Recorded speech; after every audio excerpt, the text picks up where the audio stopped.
ये है जी लाहौर की सारी कहानी कि अचानक ही प्लान बना, हमने सामान उठाया। उफ़ अल्लाह, मुझे आज तक लगता था कि अकेले ट्रैवल करना मुश्किल होता है, लेकिन बच्चों के साथ ट्रैवल करना जितना मुश्किल होता है, ये इसका अंदाज़ा मुझे ये सफ़र करके हो गया था। हाँ, हाँ। मुश्किल से मैंने अपनी चीज़ें एक बैग में सारी की सारी चीज़ें ठूसी और हम निकल पड़े जी अड्डे की तरफ। स्काईवेज से हमारी बुकिंग थी रात के 10 बजे की, और जैसे तैसे ये जो बस में मैंने वक्त गुजारा है कि बच्चों को एक जगह टिकाना इंतहा का मुश्किल काम है। सुबह पहुंचे जी हम 3:30 बजे लाहौर, और लाहौर के हालात ये थे कि जैसे ये अभी 9-10 बजे का टाइम है कि पूरा लाहौर ऐसा लग रहा था कि जाग रहा है। जैसे तैसे हमने रात गुजारी जी। सुबह होते ही हम अपना मैप लिया और निकल पड़े जी अपने सफ़र के ऊपर, क्योंकि एक दिन था और एक दिन में हमने सारी चीज़ों को कवर करना था।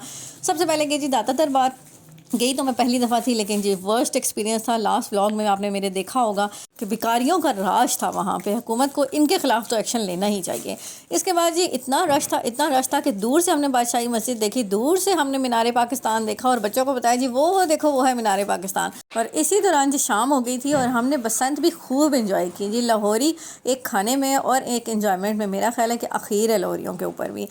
और डेकोरेशन की जहाँ तक बात की जाए तो मरीम नवाज़ ने वाकई लाहौर बहुत ज़्यादा सजाया हुआ था। हम बच्चों को बीच में भूख भी लग गई, तो हमने यहाँ से लाहौर चटखारे वालों से फ्राइज़ इनके ऑर्डर किए, जो बहुत घंटे बाद इन्होंने हमें दिए थे। फिर जी हम पहुँचे जलाल सन्स के ऊपर, क्योंकि हमने किसी के घर जाना था और वहाँ पे कुछ लेके जाना था। तो मेरा ख्याल है कि Jalal son is a very good option, कि वहाँ से हमें डोनट्स और ये चीज़ें ड्राई आइटम्स काफ़ी अच्छी मिल गई थी। फिर हम पहुँचे जी भटूरे खाने के लिए, और पहली दफ़ा ज़िंदगी में मैंने भटूरे खाए थे। सॉर्ट ऑफ हलवा पूड़ी था, लेकिन बहुत मज़े के थे। ये भी एक्सपीरियंस बहुत अच्छा रहा। और ऐसा कैसे हो सकता है कि हम लाहौर जाएं और गोलगप्पे खाए बगैर वापस आ जाएं जी। एंडिंग हमारी हुई यहाँ लाहौर में गोलगप्पों के ऊपर, वो भी मौलवी के गोलगप्पे।